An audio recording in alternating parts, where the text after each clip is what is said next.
Hi, Misha here, and this is about as close to LARPing as you'll ever kind of catch me. But this is stuff that came in. Yeah, recently we were talking about the U.S. service guns, and the 320 kind of dominates everything now. But I really just love the good old Beretta.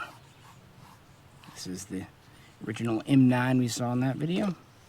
And this is the edition that came with the Bianchi holster, belt, carrier, and try a few different types of mags out on us here.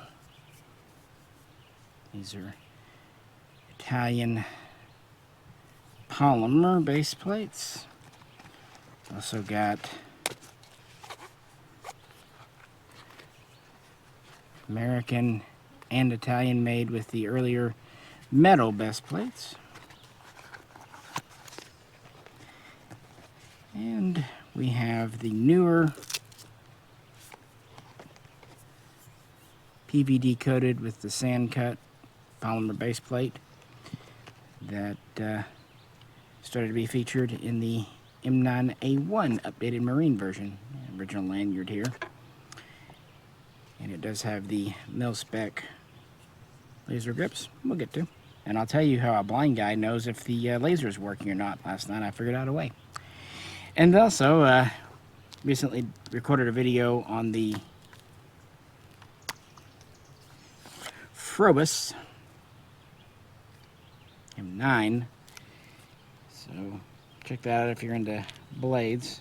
But the reason I had this on, there's the pouch here for a spare mag that was on the original rig, and this is the later Airtronics we were using last time.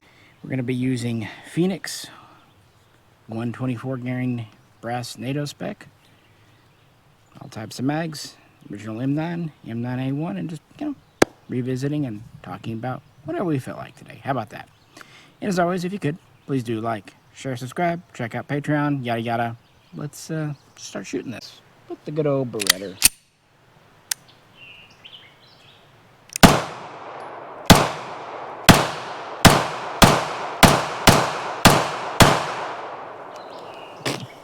Last round.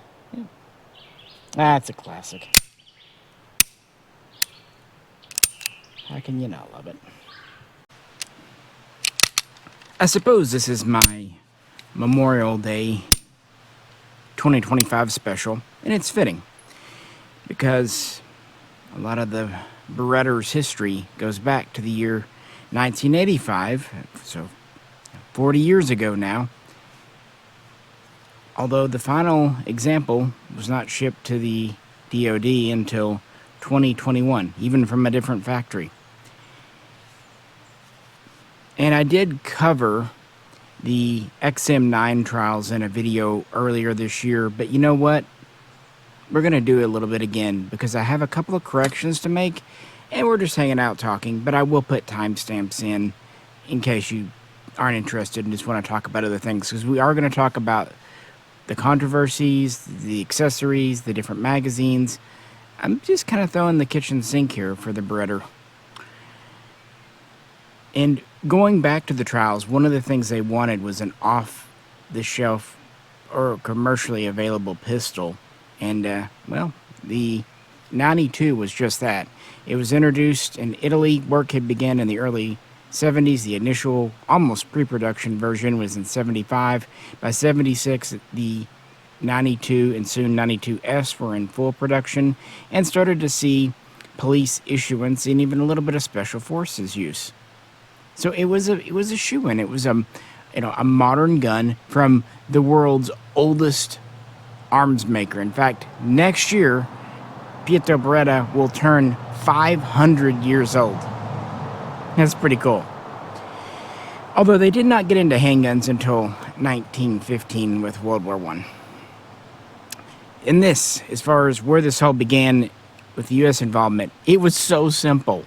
It just began because the U.S. Air Force had some crappy .38 special. The M41 ball ammo they were using in their M15s, Smith & Wesson model 15-2, 15-3, was squibbing on them. It was just kind of crummy ammo, non-standard. The Air Force really had moved away from the 1911 for the most part.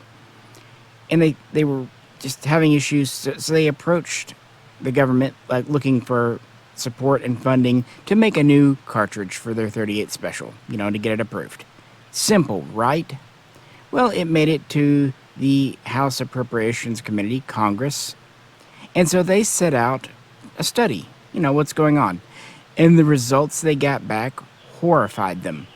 They discovered that over 24, some sources say even over 30 different pistol models were in service. And if that's not bad enough, over 100 different types of ammunition. Now, you're going to need things like tracers and stuff, so you'll never have one-to-one, but still.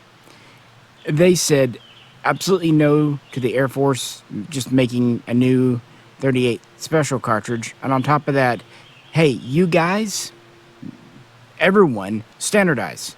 Air Force, Army, Navy, Marines, even you, Coast Guard, we see you over in the corner.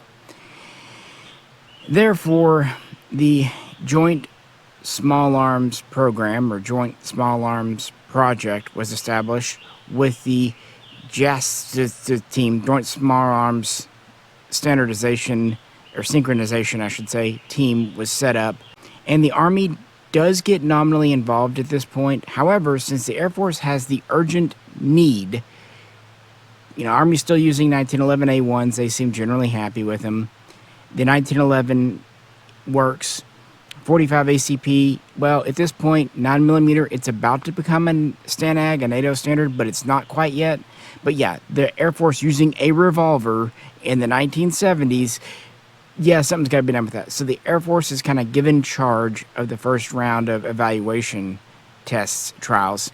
And of that, it would be the Air Force's laboratories to begin things. And by 1979, tests are underway. And I already said they wanted a modern gun that was more or less commercially available. Usual standards, yes, it needed to be a 9mm, that's number one. It needed to have essentially an ambidextrous safety, which had a firing pin block, because remember the 1911 did not.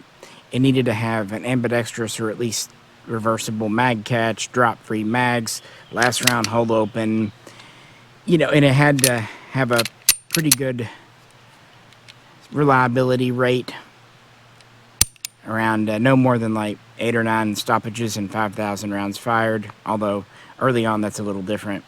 And it's going to go through sand, mud, dust, environmental testing. And they want 10 examples from each of the manufacturers. And 9 manufacturers do respond with pistols. Very quickly, there's a down select to 6. A couple actually come from Fabrique Nationale. Essentially, one's an updated high power, one's the BDA.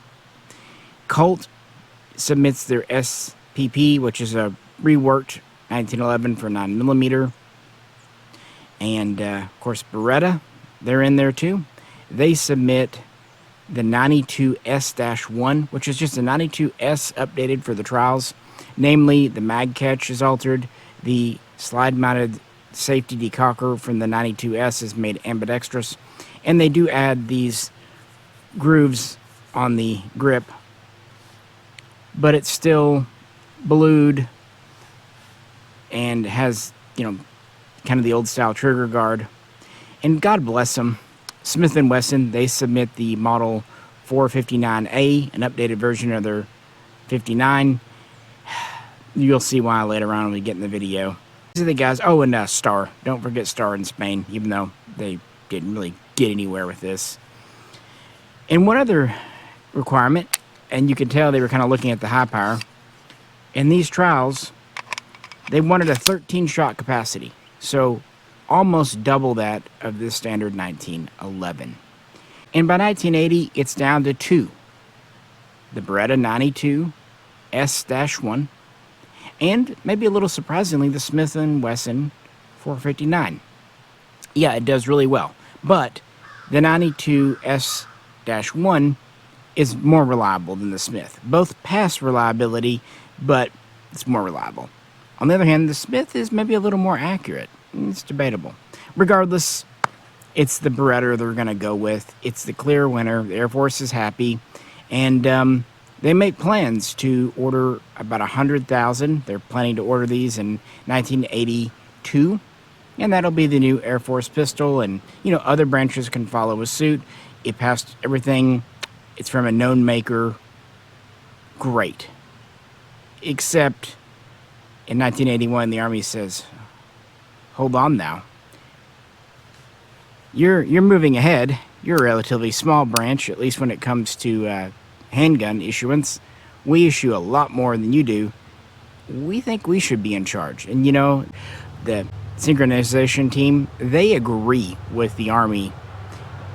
And on top of that, the Army really does protest the Air Force's testing standards, especially their mud test and things like that. They say that, you weren't rigorous enough. We can do it better. We know what we're doing.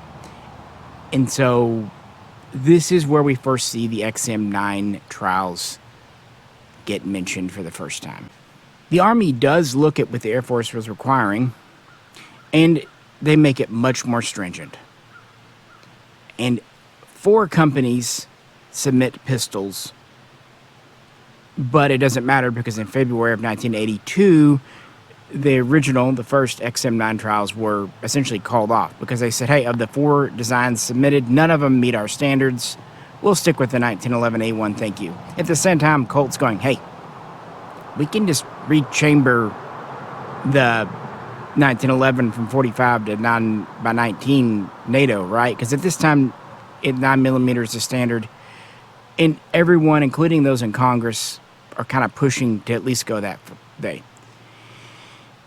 So you got Colt whispering in their ear. There's a lot of political support for sticking with the 1911 or at least reworking it. It's said to be cheaper. Congress kind of agrees, but then later that year, the Army has to throw out their own results because there's also the other side of the coin, including Beretta and even a little bit Smith & Wesson, who's still kind of hoping to get in there.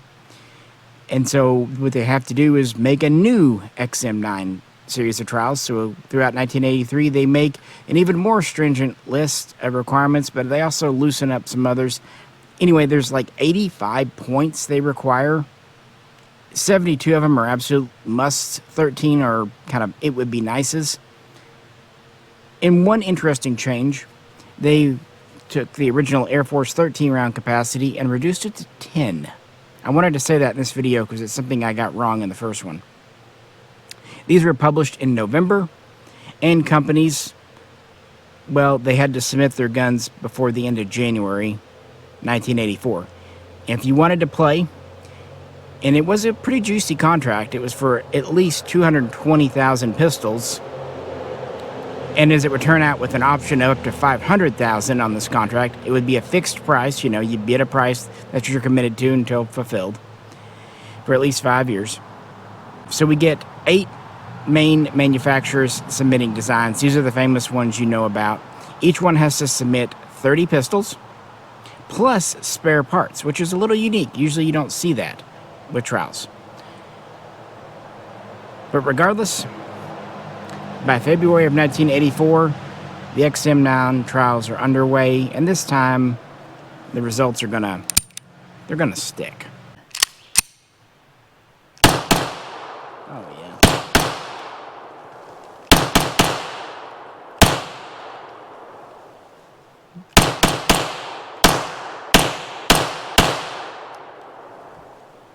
I'm not going to go over the pistols submitted for the trials and how they all dropped out in this one. Again, I did do a video earlier in the year, but I will just mention, Beretta originally submitted the 92S-1 for the first Air Force trials. It was slightly updated to the 92SB, B standing for firing pin block. The S1 did have a block, but I guess he's doing more standardization for the first XM9 trials. And for the second trials, we have what was the 92SBF. Essentially, it was just done to meet the requirements. Number one, it was 100% parts interchangeable. You can take a barrel, locking block, triggers from any pistol and swap it out. That was a very hardcore requirement for the U.S. trials and always has been since almost the Civil War. Next, it has a much more durable brunette finish. Remember I said the original ones were blued. Well, this is a lot better. Also, it has a chrome-on bore, something the U.S. military is just super into. Even if you have a stainless steel barrel, at one time they still wanted it to be chrome-lined. Does that make sense? No. But there it goes. Had more military sights with the bar and dot versus like a 3-dot. It had kind of a reshaped grip with more of a curve to it, a reshaped trigger guard with kind of serrations in the front. As I said, 30 pistols, and they would actually be split up. 10 would go to Aberdeen for basically environmental testing and to inspect manufacturing tolerances and quality. 10 would go to Fort Dix, where they would do endurance testing, you know, high round counts, 3, 4, even 6, 7,000 rounds per pistol. And then 10 would go to Fort Benning, where they would try them out mostly for accuracy, also to let some high-level brass get their hands on them, you know, more of a political thing too. But yeah, different. That way you can get the trials done quicker and just get more opinions there. So again, in the first video, I talk about how the first pistols drop out in May, and then there's a lot of voluntary dropouts. Colt does. You get to September, and there's a few pistols still technically hanging on, like the Walther, but it's not going to make it. The Smith & Wesson submittal, which is an updated version, is the 459M. Again, it's really doing well in the accuracy, but the final day of testing was September 24, and then it's time to kind of make a report. And at that point, there's really only 2 left. In fact, 2 designs technically meet the requirements of the trials. The Beretta, of course, and this gun's bigger brother, the Sig Sauer P226. West German Sig Sauer 228 as a stand-in for an M11. This is selling by a lot.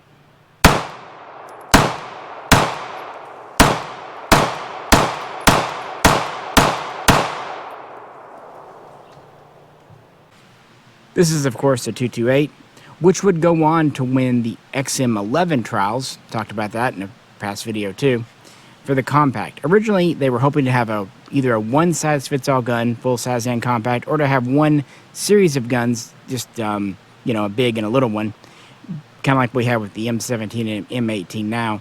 But this requirement was being dropped, and the compact was spun off into its own thing to be dealt with later. Technically, the Sig Sauer overall had fewer stoppages than the Beretta, but that doesn't quite tell the whole story. In like hot and dry, you know, especially non-lubricated situations, the Beretta was better.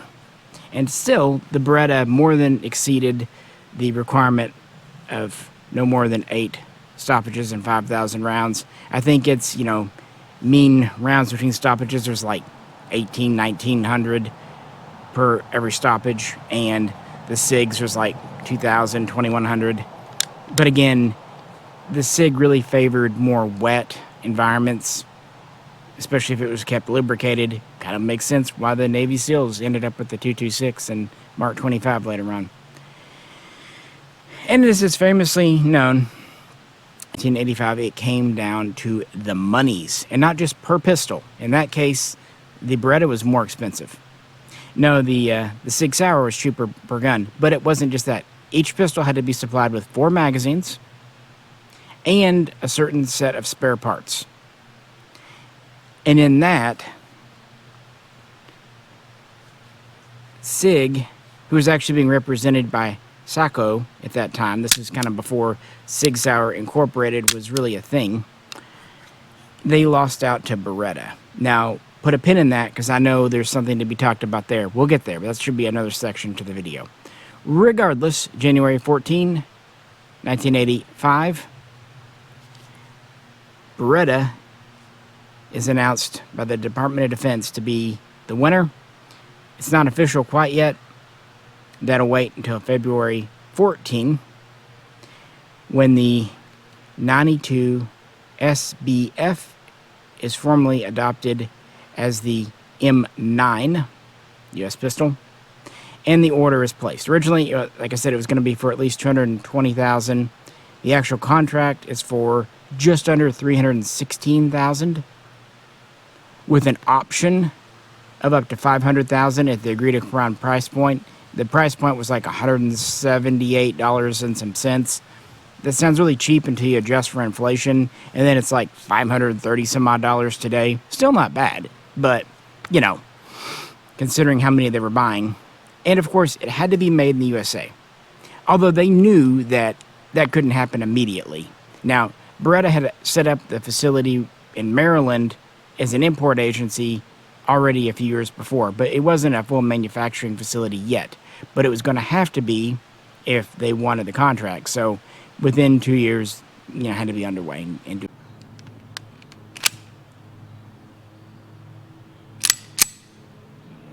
20th anniversary M9.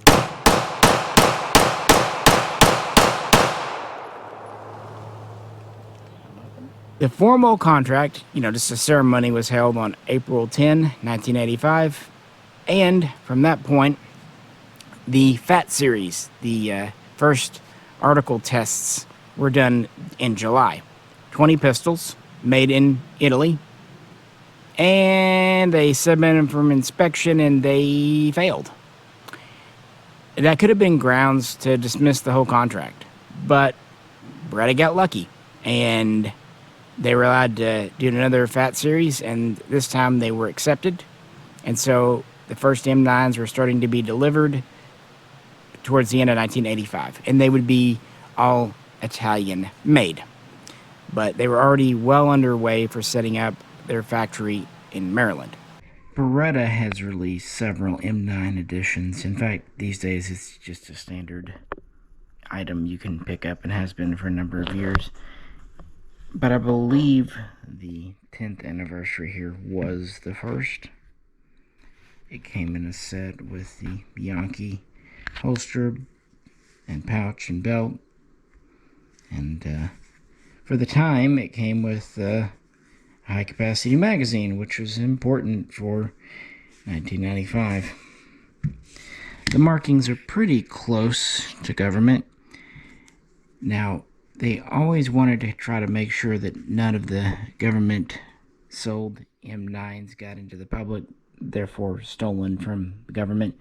So they were all going to have the M9, whatever serial number.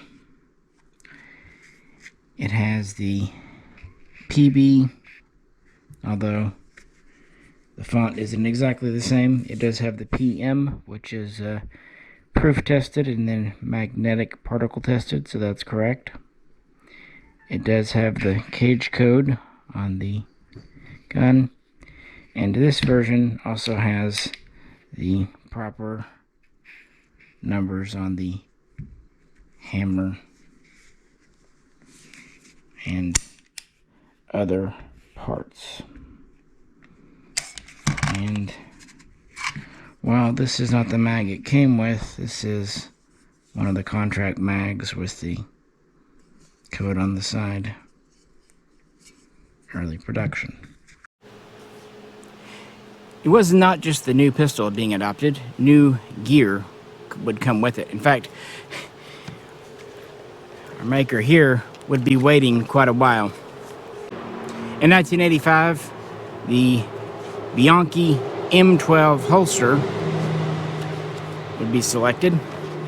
But actually, work had started all the way back in 1979 in Italy, right as the Air Force was first trying out the M92S-1, and it was looking good. It's a pretty neat modern holster, at least by the standards of the 1980s. Durable, all-weather material with a couple of neat features. It's ambidextrous, you can reverse it.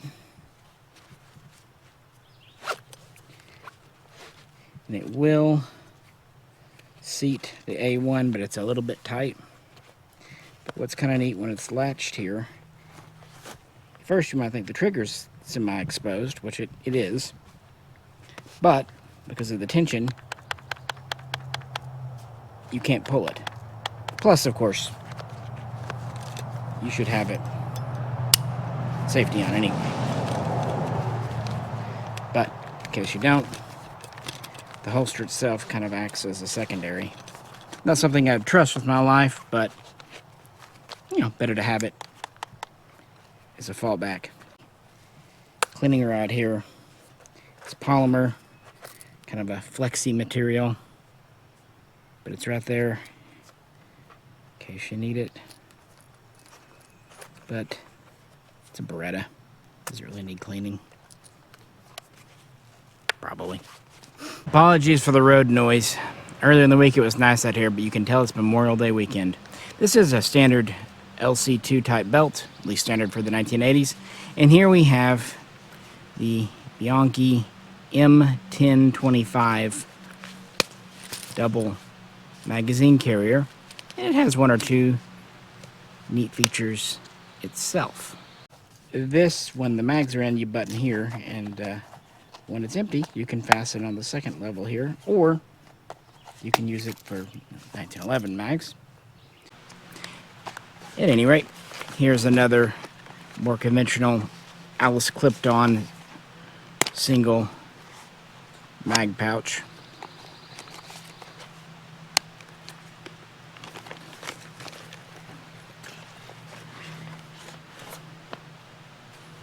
And I do think it's neat that the Frobus 3 M9, since it was adopted just about a year after, integrated the pouch for M9 magazines, although this wouldn't last much past the first Gulf War. Again, if you haven't seen the video put out on the M9, do so, because I put a lot of effort into it despite some kind of difficult days. It also uses the same kind of QD, I don't know, yeah, sorry, I didn't buckle there, clip there as the holster.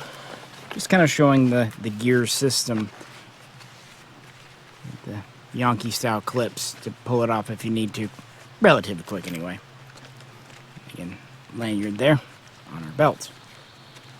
And in the holster we actually have a later style M9, and we will get to changes and comparing military and commercial, because of course we will. Yeah, this kind of gear was adopted around the same time and stayed in service for a very long time, although eventually mole gear and later newer styles would come in. Pouch here for your spare. One thing I've found, you can't really access it with this strap on. Like, I have to unbuckle it there to get the mag back in. Yeah, see there, I just illustrated that had slipped under. With that out, it goes in quite easily. But with this strapped across, it does kind of get in the way. See? As for the M9, by 1986, they were starting to make frames in America, but they were still importing them with Italian slides. Again, put a pin in it, because I know we need to talk about it. But by the end of 1987, the slides are being made in America too.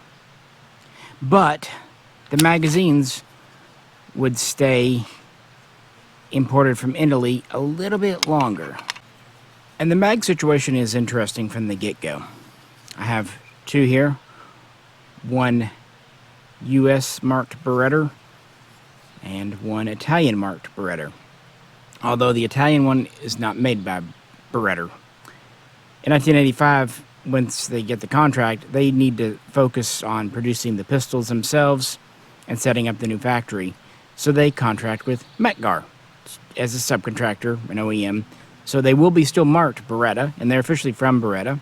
Just like with the Frobus over there, they're responsible for quality control and delivering. And remember, they need 4 mags per pistol. But the first guns will ship with Metgar-made Italian PB marked mags, and this will actually last a little while. And the numbers really do line up. Metgar says they made about 2 million of the M92 M9 mags for Beretta. And if you just kind of boil that down to the ones that were military contract, it was about 900,000, give or take, which actually gels well about 4 mags for that initial 220,000 order, although it was already up to 316 by the time of the contract, and soon thereafter would be up to over 321,000, but I digress. Those first 200 and some odd thousand would come with Metgar Italy mags, and this would last until about 1988, by which time Beretta is setting up mag manufacturing in Maryland. Now, are these made literally in the same building? Are they subcontracting out? Who knows? Probably different eras, different things. Now, I can say around 1989, we do have one change to the mag. They go from a metal follower to a polymer one. That pretty much makes sense, not sticking. The base plates would stay metal. In fact, most of your military contract mags would keep on with the metal base plate to the very end.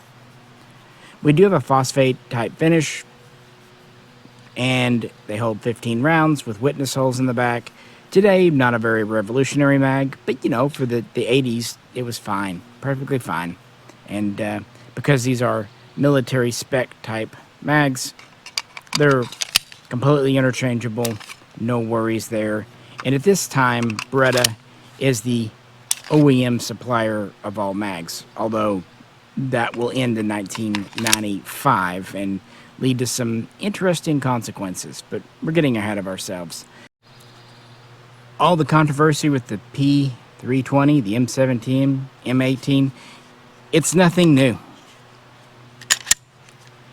There is just as much, maybe even lasting longer, time will tell, in the 1980s with the Beretta. And, kind of like with the 320, there was some just cause. It goes back to the trials. Obviously, Sig Sauer, Seiko, protested the awarding of the contract to Beretta, saying that the underbidding thing wasn't square and would take them to court. There were also accusations that the bid price was leaked, insider trading essentially. People in the government were telling Beretta what Sig was doing so they could underbid them, yada yada. Okay? Smith & Wesson, who had done quite well in the original Air Force trials, not quite as good in the XM9 trials, also took them to court, claiming that the reliability, the dependability standards weren't adhered to strictly, that it wasn't fair. They also pointed out that there was something kind of hinky going on with the American-made 9mm ammo. Originally in the 70s when they were testing, it wasn't a NATO standardization, so they kind of used lighter loaded stuff. And then in the 80s, well, are they really sticking to NATO mil-spec? As it turns out, the company, Owen Winchester, that was awarded the contract to make the M882 ball ammo was not. They were using a certain commercial spec, which gave Smith & Wesson troubles in the trials, but it wouldn't end there. And there was just a bunch of stopping power claims, a bunch of the old 45 guard. So it was just a whole cluster. Congress gets involved, and they basically get the General Accounting Office or Government Accounting Office, the GOA, involved. And first off, the cases go through courts, and they're dismissed.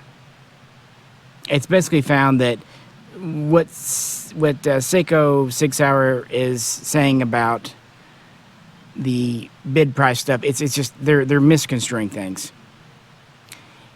It's also found that there's no grounds for a lot of the insider trading type accusations. It's just baseless rumors in Washington, D.C. and politics doing politics.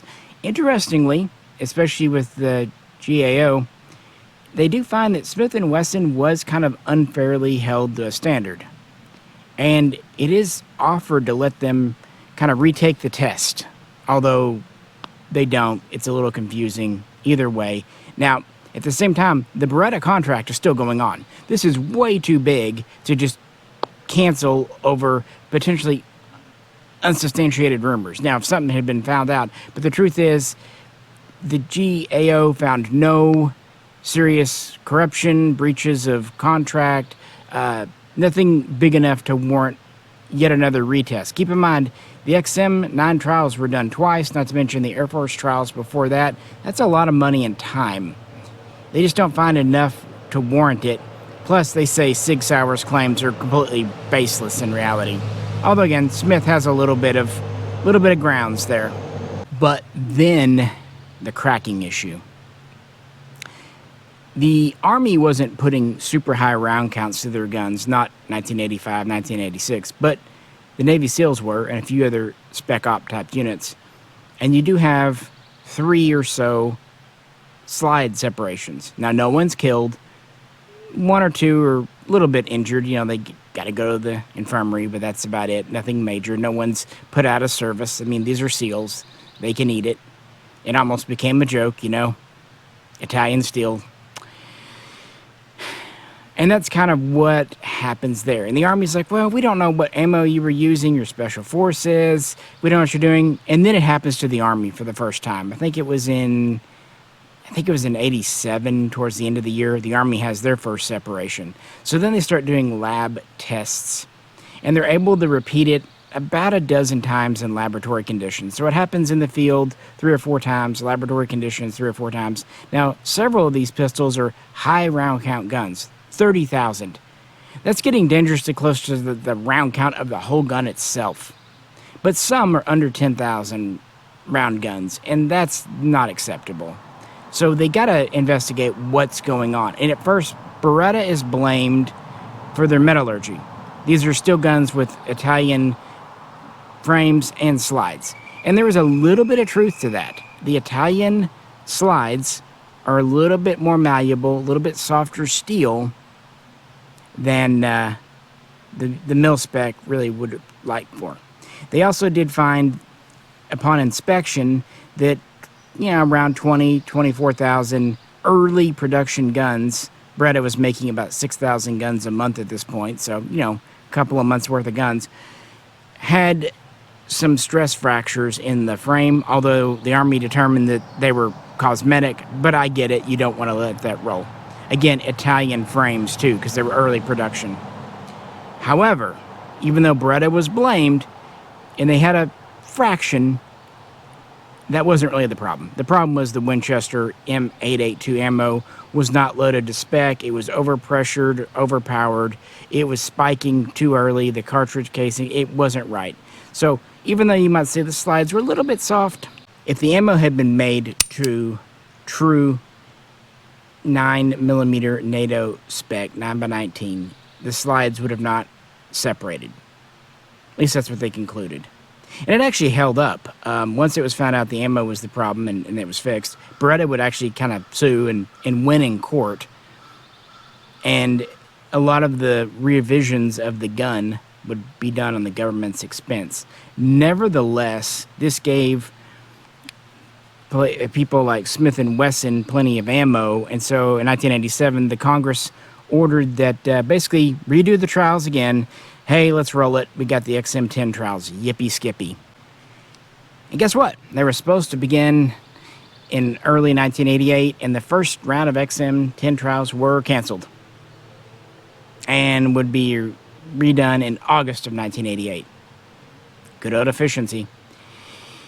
That actually worked out well for Beretta, because at the end of 1987, the Army basically stopped accepting pistols. In fact, they had a backlog of several thousand pistols between December and March of 1988 at the Beretta factory that the Army just wouldn't accept. They didn't know what was going on, and this would lead in a few months to the 92 FS revision. I should point out that commercially, after the trials, the 92 SBF name was simplified to 92F, F for federal. Well, they would take the 92F and update it to the 92FS. Basically, they added a safety system where if the slide did separate, it would be caught by the frame and not bonky in the face. This basically just meant a revised hammer pin, and a cutout in the slide to catch it. They also did update their metallurgy, but more importantly, by 1988, this is being made in the USA, in Maryland, except for the mags at this point. So they're able to really get the specs down right, the consistency down right, and all's beautiful. But the XM10 trials are still ordered by Congress, essentially, so they're going to go ahead. So, yeah, we're going to do this yet again for the, what, 5th time?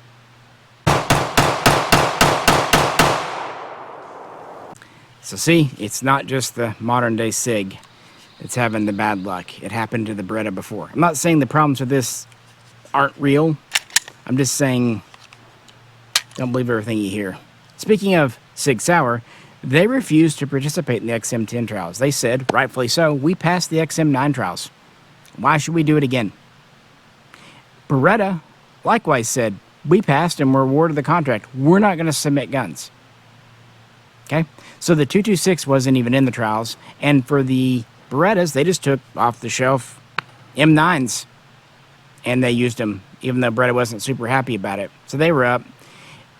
Smith & Wesson, bless them, they did the 459M again. And we have a new contender, the Ruger P85. Yay. So they're doing tests throughout the second part of 1988. Guess what? March of 1989, the Beretta wins again. The Ruger, it failed. Why? How? It's a P85. I'm sorry, it just did. The Smith, it actually did worse. Seems like every time they put it in trials, it did worse. So it actually failed tests that it had passed in 1984. So it's clearly not the one to go with. So the decision is reaffirmed. On top of that, the 92FS has replaced the 92F in production, and Beretta files for ECP, to, engineering change proposal to the M9 design, and is approved. So that's why this isn't the M9A1, it's just the M9. The 92FS is the M9, and that becomes official. And actually, they retrofit the existing guns, because it can be done that way, to the new standard. And all's kind of right in the world. After this, everyone's just kind of done with it. And in some ways, it actually pays off for Beretta. Not only did the government have to pay for the update, the contract was increased in 1989. It's a little hard to get exactly how many were added on this time, but it's at least 57, 60,000. Some sources claim even more. Either way, they're pushing ahead. So by the time of the first Gulf War, it's starting to get into widespread service throughout all the branches. Although, of course, the Army's taking priority, and some in the Navy, like the SEALs, are still skeptical. Once hit in the face with a slide, I guess I can't blame them. And maybe for their particular use, again, we talked about the dry versus wet use of the SIGs. Maybe it's not the right pistol. So orders were increasing before and after the first Gulf War, Desert Storm, 1991. And really, by 1998, that first contract is over. Around 450,000, give or take, were delivered out of the original up to 500,000. So pretty close to the deal. Still at that agreed upon price point of $178 and some cents, which, it wasn't quite worth as much in 1998 as it was in 1985, but there you go. But we do have some important changes. The design itself did not change much after the FS update. However, the magazines, that's a different story. And an infamous one. Italian metal baseplate version. Double action to begin.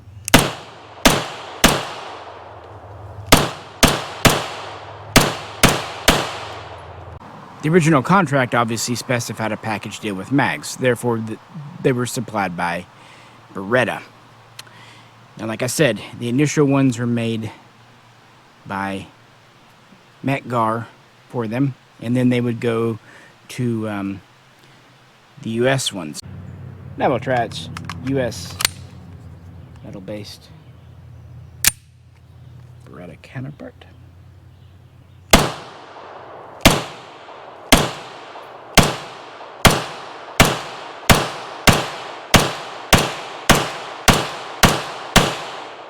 And originally they would have the metal base, and then they would go to the polymer follower about 89, 90, and so they would be marked USA as part of the term, and they would continue to do that.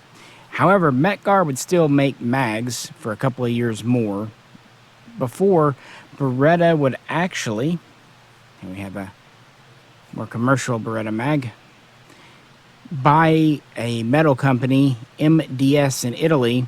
And so they started making their own mags in Italy with a subcontractor that they owned, subdivision.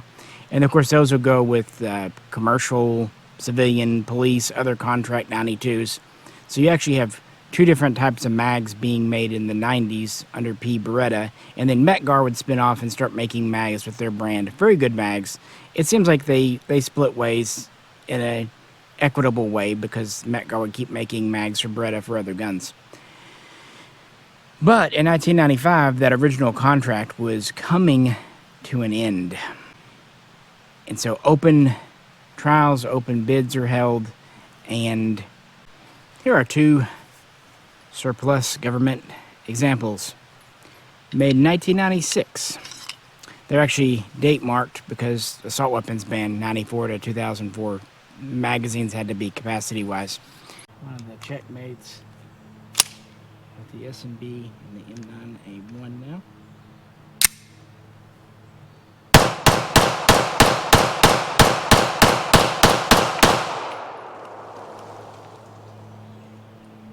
Clean run.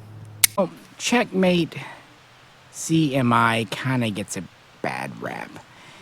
It's not really their fault what happened. They made mags to the original Beretta spec, at least the original TDP that the government had. And they were the low bidder after Beretta.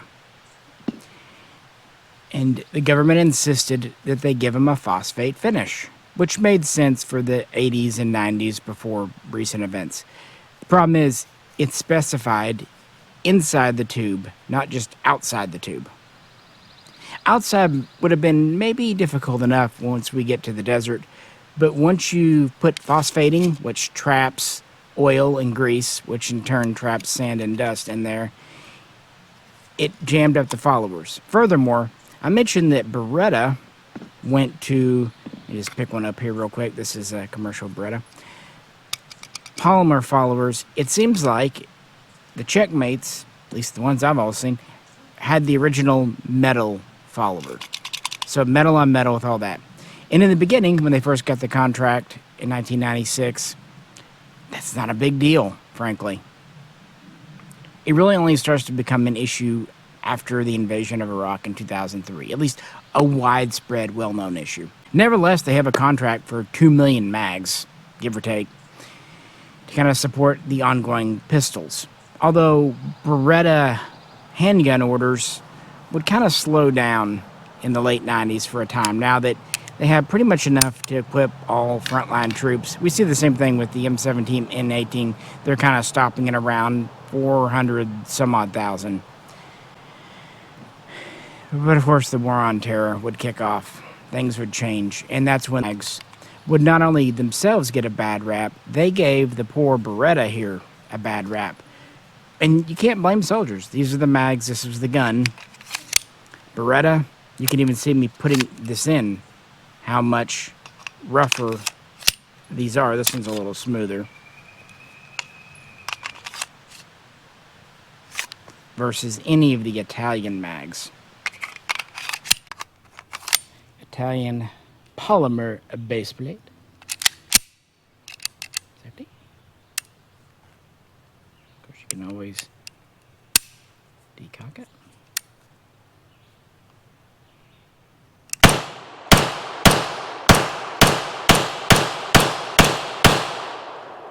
Speaking of This is a later style. It has the cutout for the 92S, kind of a universal pattern. It actually seems like after Beretta no longer needed to make mags in the U.S. for their contract, they would scale back their U.S. mag production and just kind of rely on their factory MDS in Italy. By 2000, 2001, especially after the end of the assault weapons ban, 2004, when you see Berettas shipping with mags, they tend to say made in Italy. And they also have polymer base plates, because since it's not under TDP, they can make design changes like that. And the thick alloy metal base plate, it's kind of nice for getting it in and out of your gun. Pretty strong, pretty durable. But it can bend. Well, polymer doesn't. It flexes. Not to mention it's a little cheaper to produce, so no real detractions, practically speaking. So you start to see Beretta ship their guns with these. But your military mags in America will change. And that actually gets us to where we can talk about the M9 design itself and the change to some polymer parts.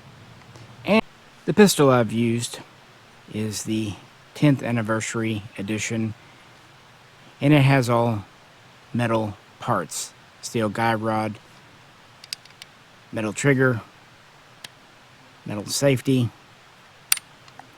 metal mag catch, metal lanyard ring / end cap, and that all metal mag. It also has the original pattern locking block. This one is the 20th anniversary edition, or at least one that came out. This isn't the fancy one. They did one with wood grips and everything. This is kind of the one that came out concurrently in 2004, 2005. And so it has quite a few of the updates. Some military, some just to the commercial. And it has the first kind of big important change that Beretta was able to get into the design. The locking block was improved. It's great how easy the M9 comes apart. Anyway, the barrel and locking block. This is the 90s one. It does have the numbers on the barrel, and our 2004-2005 one does as well, but it does have the updated locking block. By the way, the locking block does have the PM on it, at least on this one. You can tell this one's a little bit thinner there versus here where it's reinforced. And the reason that's about as much as they could do, the government allowed them to use the updated block, but it had to be reverse compatible, GI parts. So this block could fit in this gun and barrel and vice versa.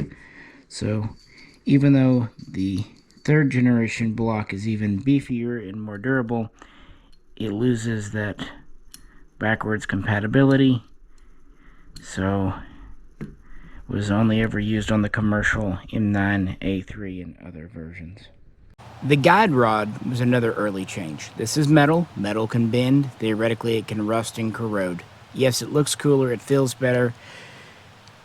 But polymer, especially this fluted style that kind of gives area for crud to collect and not get in the way, it's not going to bend permanently. It might flex, it might snap, but then you're probably going to know that.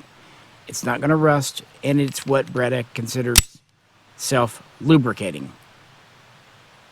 Not to mention, it does save just a tiny bit of weight, and probably a tiny bit of cost, but although, to be fair, plastic's not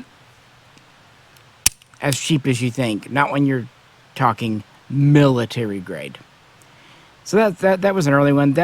It's hard to exactly pin down when that happened, 2001 to 2003, but it was one of the earliest changes. And I can confirm 100% that military guns, either new or just replacement parts shipped to them, had the polymer guide rod. I can also confirm that military guns got the polymer lanyard loop, although maybe later, and maybe just as replacement parts. However, the trigger, that's debatable. Metal trigger. But this is not entirely polymer. It does have a metal core with a polymer overmold, which again makes sense. In cold or heat, putting your finger on polymer is going to feel a lot better than steel. But I can't tell you if it was ever used or not in the military. Likewise, the mag catch is polymer on this one. It's reversible. That's how they kind of met the ambidextrous mag catch feature. You know how I feel about that. I actually like true ambi mag catches, but oh well. And that too has a metal core like the trigger. Interestingly, this one still has an all metal safety on both sides. In other ways, it's pretty well identical to this gun, although there are some differences in the markings, or rather lack thereof. The 20th anniversary edition did come with the mag here, as far as I remember, and does have some of the same markings like on the barrel, but it does lack others. For example, the hammer does not have the lot code and cage code on it like the early one.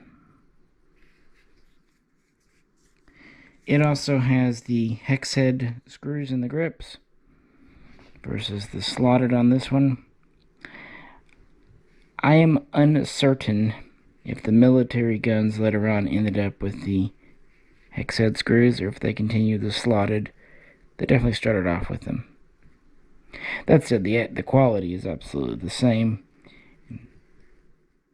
and in all ways that matter, frankly, the polymer guide rod is better. Checkmate bag with S&B in the 20th.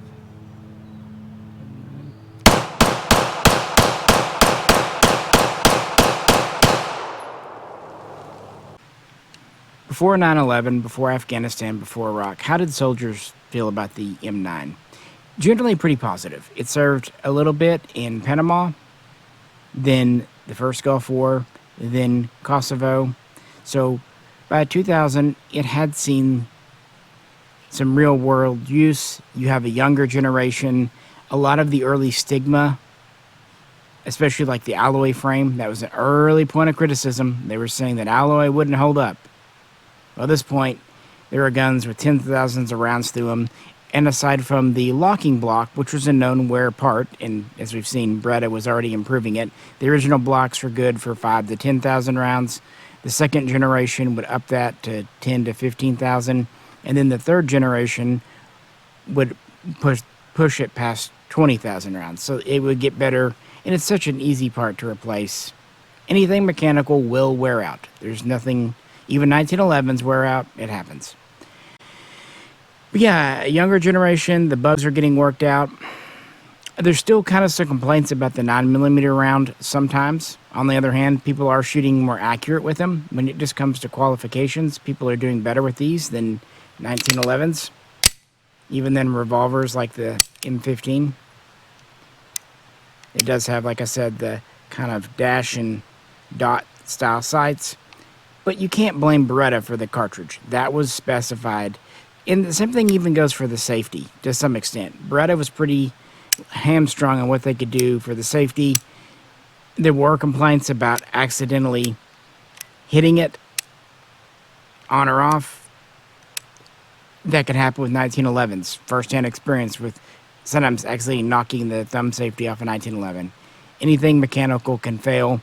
That's why having internal firing pin blocks, not to mention Simply good trigger discipline and practices matter a lot. But they were liking its accuracy. It is nice that it has such a nice open top slide. It virtually eliminates stove piping.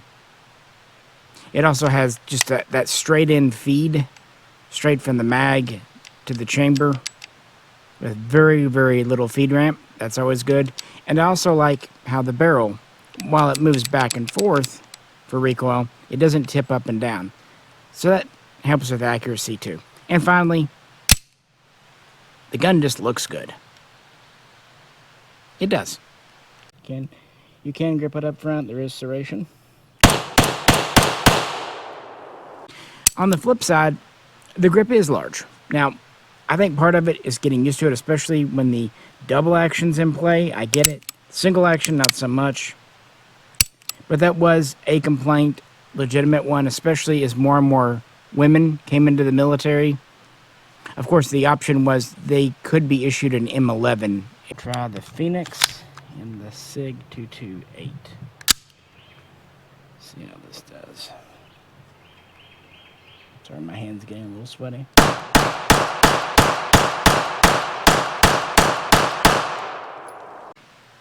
This gun is not small. It's 8.5 inches long with a nearly 5-inch barrel. And by the 2000s, it weighing roughly 2 pounds, 2 ounces. Well, the Glock is now a thing. So some did feel it was heavy. And also that 15 round capacity that was quite good for the 80s. It's not exactly old by the 2000s, but it's very standard. On the other hand, again, maintenance was easy. Disassembly for these could not be easier. Parts are truly interchangeable. Unit armors, easy enough to do. The Beretta finish, the chrome line bore, it's holding up pretty well. Phoenix 124.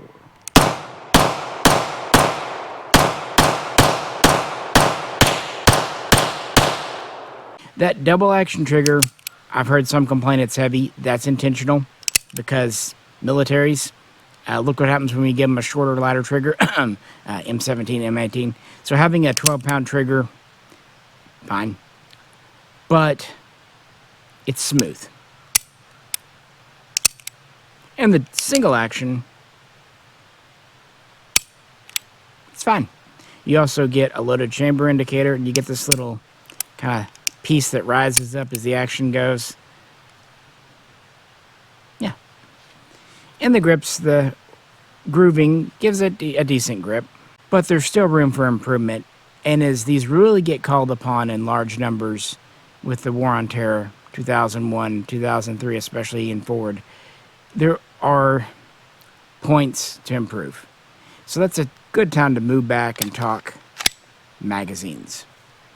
Most agree the original Beretta mags were good, dependable. Be it the Italian ones made under subcontract by Metgar, or the somewhat later US ones made here, especially the ones with the Polymer followers. But by 1996, Checkmate is delivering their mags. And at first, there's not a lot going wrong.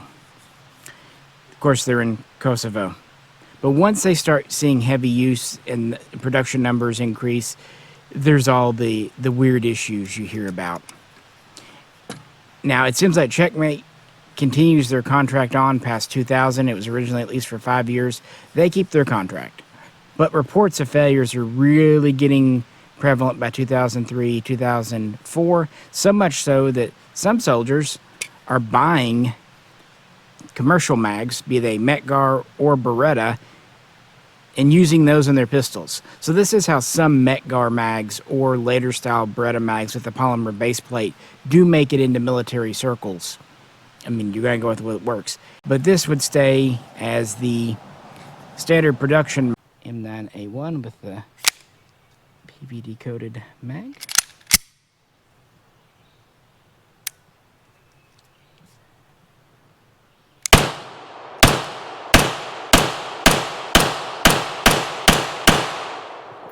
A bit of hot brass on my arm.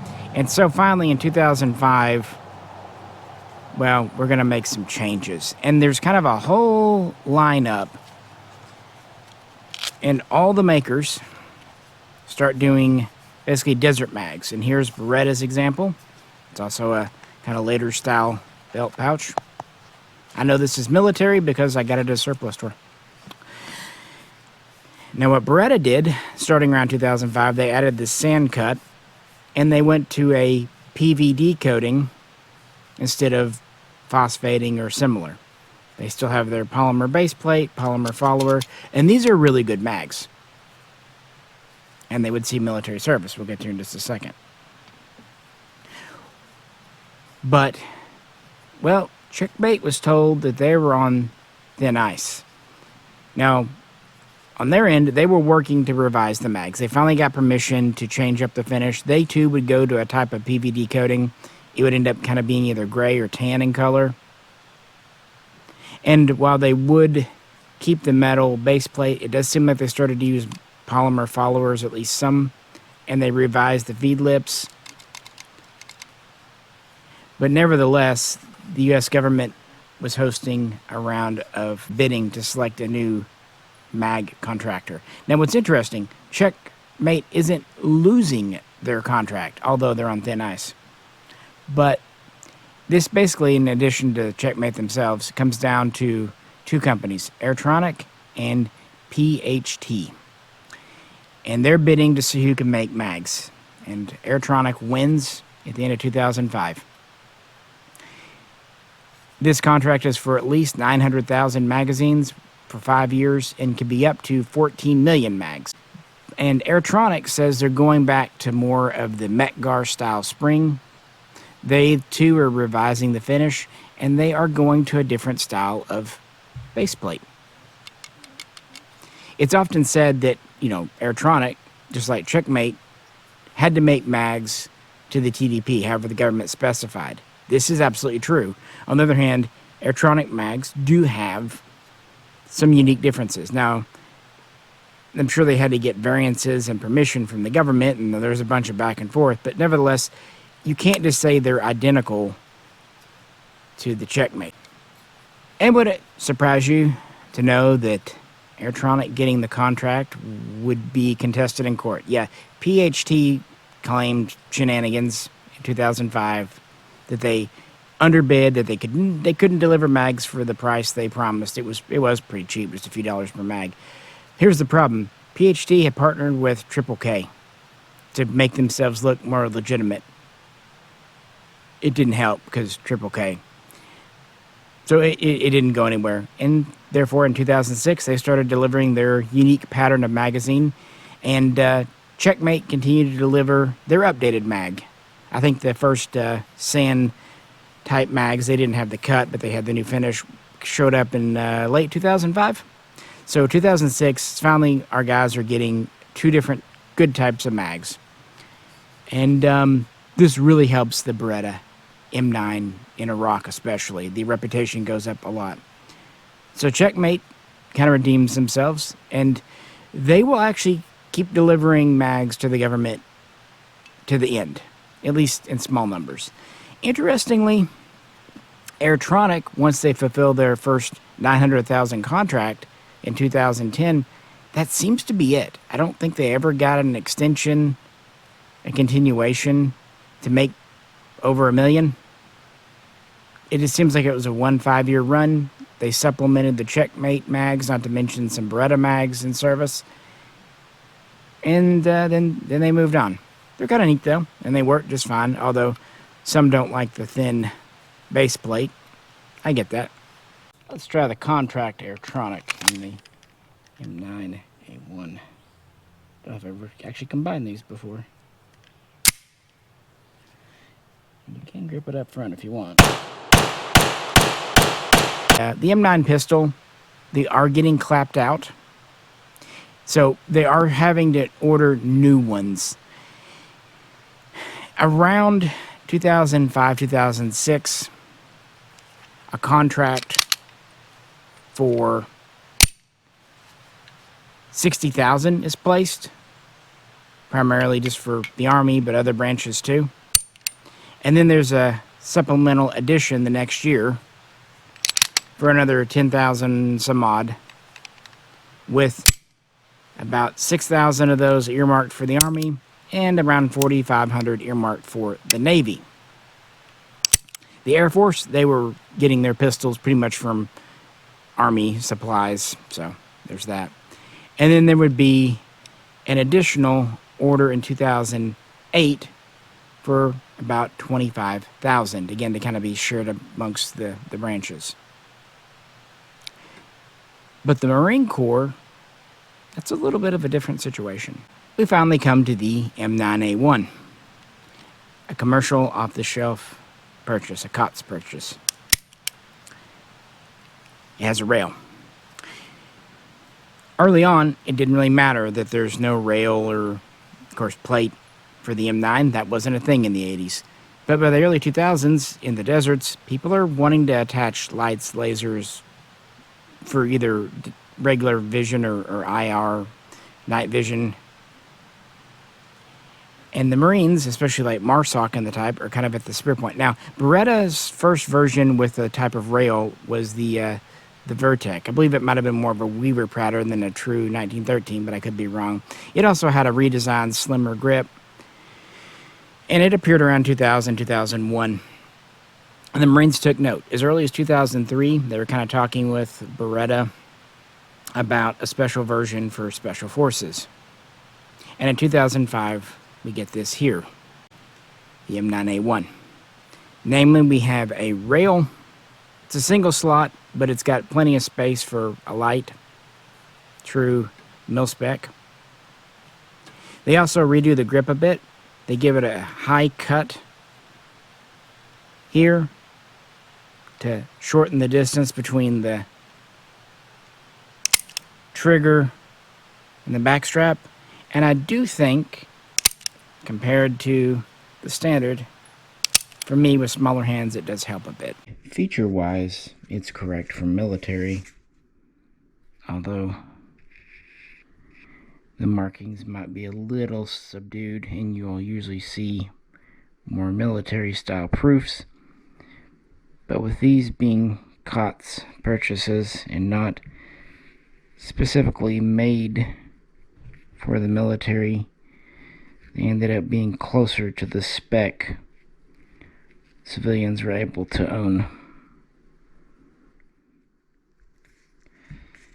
And the same goes for their improved sand cut PVD mags. These are really nice mags, both to load and to use.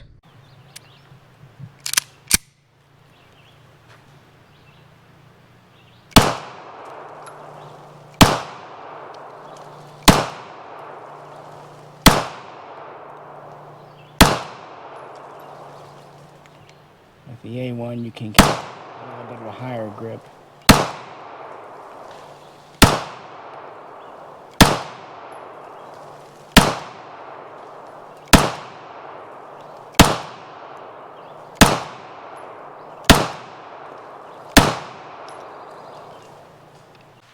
They also add horizontal checkering, cross-hatching to the grip. It always had the vertical, but now it's got the horizontal. Magwell is beveled for quicker, faster insertion, but also if there is sand, dust, it's a way to hopefully clear that out just a little more generous. And yeah, it does make it easier to use. These have 3-dot sights, mostly because they are a COTS purchase. And they do have the polymer controls. They do have the polymer trigger, polymer guide rod, polymer reversible mag release, and they ship with Beretta's new PVD coated mags.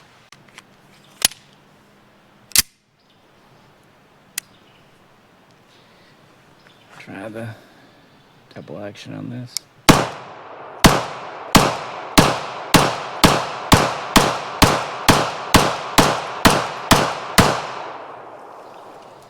And they have one and more additional polymer part, a polymer coated safety, at least on the left side, not on the right. but it too has a steel core.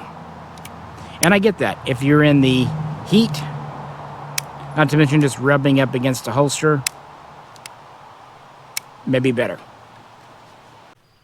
Hands are getting sweaty. Kind of warm out. I'll say I think the A1, maybe it's just mine, maybe it's the polymer trigger, but I like the double action feel a little bit better.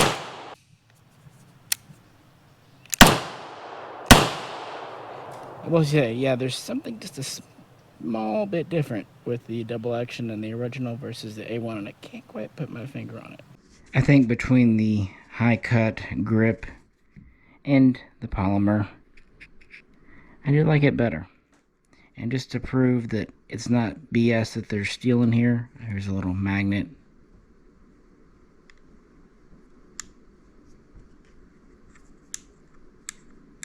See?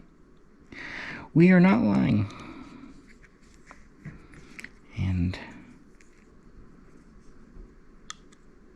same for the mag release there.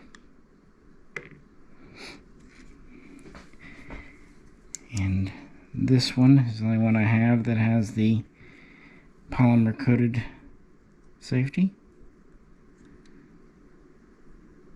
And it sticks to the kind of, well, it's hard to do because of the steel slab, but it sticks there. But of course our guide rod, that's entirely polymer.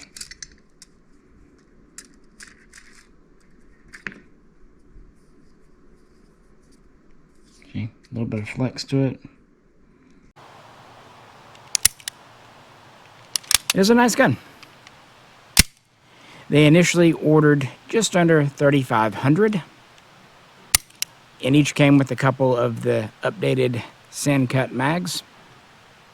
And it does seem like there was another order for 500 a year or two later.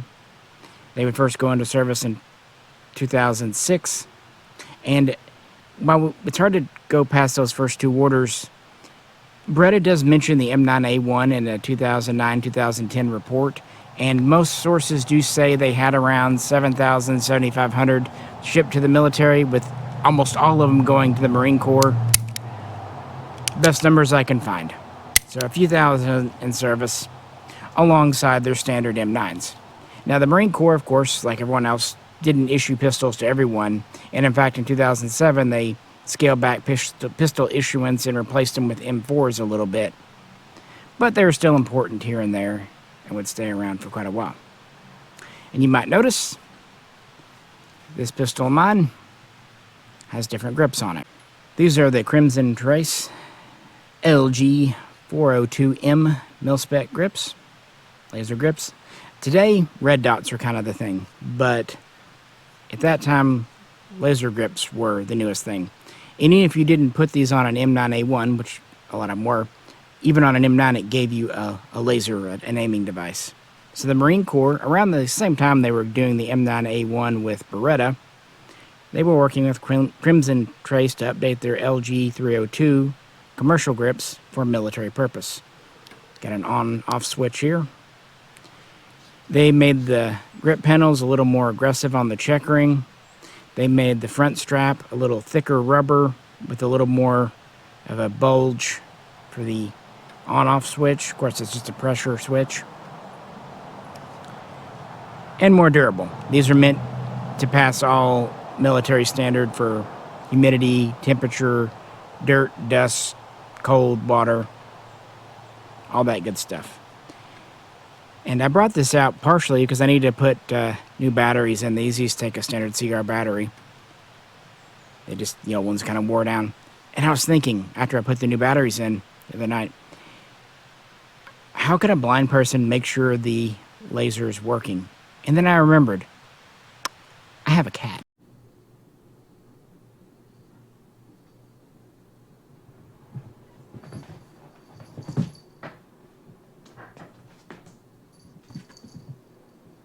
So yeah, every time I pick this gun up, she gets very interested. I know, again, laser grips are kind of a thing, but several thousand were sold to the Marine Corps, and seems like a lot of the M9A1s did get them, at least for a time, and quite a few of their M9s too. I don't know if any other branches really issued these en masse You guys can let me know if you do know. Same with the whole pistol design here, the M9A1. Seller and pellet 124, and the M9A1.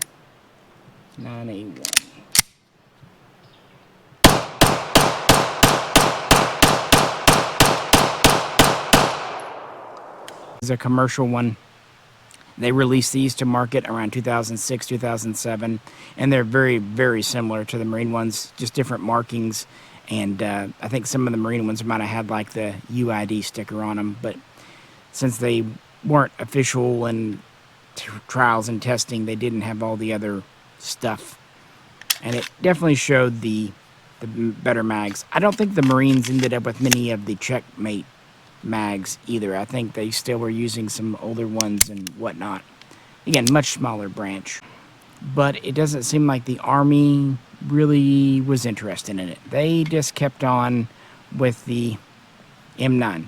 But they would also keep placing orders. In fact, a very big one. After placing, relatively small orders for a few years during Iraq and Afghanistan, in 2009, Beretta would receive the largest pistol order from the U.S. government since World War II for 450,000 pieces. And it was to be delivered over a 5-year period, I think beginning in 2010. And that was really to replace the old pistols, if you think about it. Not to mention just, wearing out combat losses, because about 450,000 was the initial batch order from the 80s and early 90s. There we go. Obviously, these would come with the new updated magazines. And by 2010, Beretta had said they had shipped about 800,000 pistols to the U.S. government, the DoD, the military. Some would go to foreign sales, allies, but a lot would just go to the Army, smaller numbers to the other branches, what have you. In fact, in September of 2011, Beretta announced they got a contract for over 15,000 92 FS models to give to the Afghanistan government under the foreign aid program. And then in 2012, the Army announced two things. One, the Beretta would stay the standard for at least the next 5 years. And two, they were going to add about 100,000 pieces to their order. And this seems to have been the last order, as far as I can tell. Maybe some small add-ons here and there. But it would take a few years to get everything done. In fact, Beretta shipped the final M9 from their factory at the end of August 2021. Yes, indeed.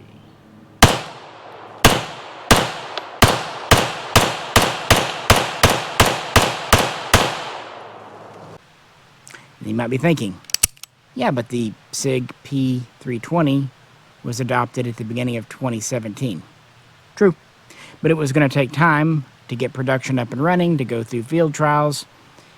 And, they already had a contract. They already had an order with Beretta, and they're not going to cancel it. And by this point, we're not talking heavy numbers of pistols. And again, most of these would either just go to replace guns wearing out in Afghanistan or for foreign sales, foreign assistance programs. Nevertheless, it's interesting to me that it continued on. And to be fair, the MHS was absolutely not the first time they tried replacing the venerable M9. Far from. Technically speaking, some folks were already wanting to switch over to the Sig Sauer P226 within the first year, especially after the slide issue. And then the XM10 trials, if they had gone differently, could have seen the Beretta replaced in 1988, 1989.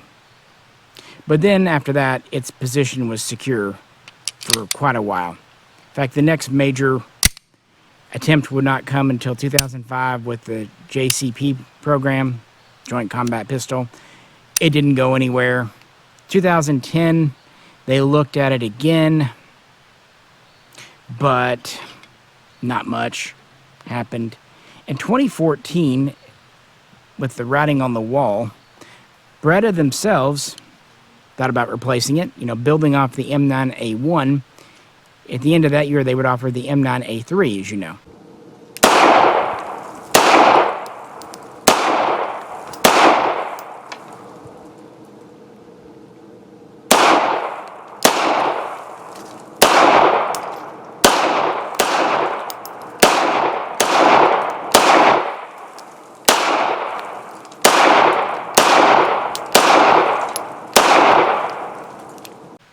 And they thought, since they already have an ongoing contract with the government, they could just submit another ECP, engineering change proposal, like they had done from the 92F to the 92FS, and just keep on it going. They started with the M9A1, that they kind of integrated more aspects of the Vertec grip, more modern siding systems and colors. The government wasn't interested, and they made that abundantly clear January of 2015. If you're wondering about the M9A2, that was a proposal to update the original M9s or M9A1s to the M9A3 standard, and Beretta claimed they could do it cheaper than what the U.S. government was paying for the M9 currently. But by this point, this gun is looking long in the tooth, at least to the government, especially the standard version without any rail or anything. So the MHS is going to go ahead in 2016. Beretta doesn't even submit the M9A3. By the way, the M9A4 wasn't out that. It didn't come out to, 2021? They did submit the APX, though, and it did quite well in the trials, all things considered. But by this point, for better or worse, Sig Sauer is kind of the U.S. government's darling. This is with Phoenix 124.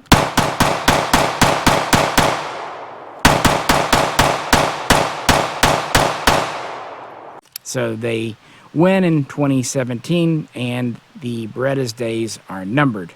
But again, they knew it would take several years to replace the guns and work out any kinks, so production would continue till the end of August 2021, fulfilling all contracts and kind of closing the chapter on a really cool gun, in my opinion, but one that was much maligned in the beginning.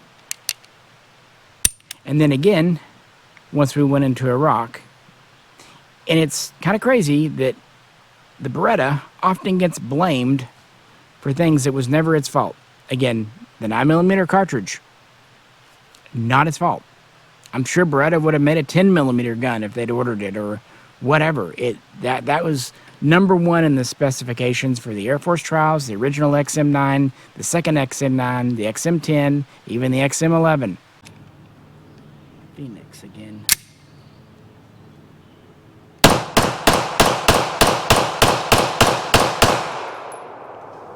And they did update it. And they did offer a further updated version. The government said no. What more could Beretta do? They produced a high-quality gun. After they worked out the ammo and slides metal issues, there were no more separations. What do? I just think it's interesting to remember kind of how controversial the M9 was back in its day. But what a good gun it is for a military.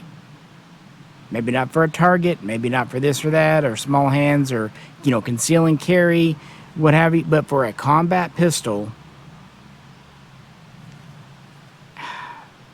for what it is, for its day and time, metal frame, hammer, the U.S. made the right choice in 1985. Of the guns in the competition, it was the right one. And yes, that does include the Sig Sauer P226. I really like the Sig, but this is better. And that evidenced by the fact that it served the U.S. military for over 35 years with probably 1 million pistols, give or take, delivered to the U.S. government. It saw us through multiple conflicts. And probably the best thing I can say about the M9, M9A1, is that more than once I've had a returning serviceman call me and order a 92FS M9 or M9A3 similar. I know some out there didn't like them. Some had a bad experience, but I also know some that had a very good experience. You know, your mileage may vary. Guess what? The 1911, it had its detractors too. Anytime you do a standard issue gun. But it seems like most of the guys, when they had trouble with the M9, it's because the gun that they had was just worn out or had substandard third-party aftermarket replacement parts. That's another issue. It seems like when they had Beretta springs, Beretta locking blocks, especially Beretta mags, they were solid. So you can't blame Beretta or the design if the U.S. government chose that. On the other hand, like with these Crimson Trace grips, aftermarket isn't always a bad thing. They're high quality for what they are.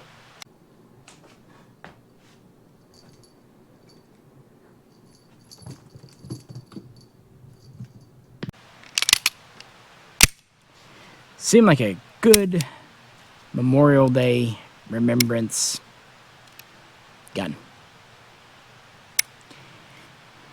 And now that it's going out of service, and especially with all the controversy with the 320, yeah, people are looking back on it a lot more fondly. But I have to say, just as the 1911 was very good for its day and time, the M9, it is a product of the 1970s and 1980s, and it does show now. It stayed relevant for longer than it probably had any right to.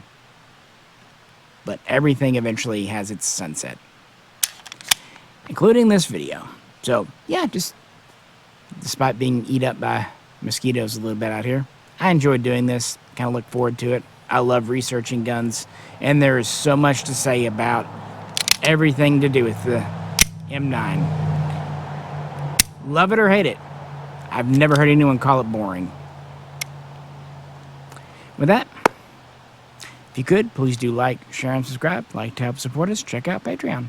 This is Misha, and it just started to rain, so it's a perfect time to call it a day. Catch you next time.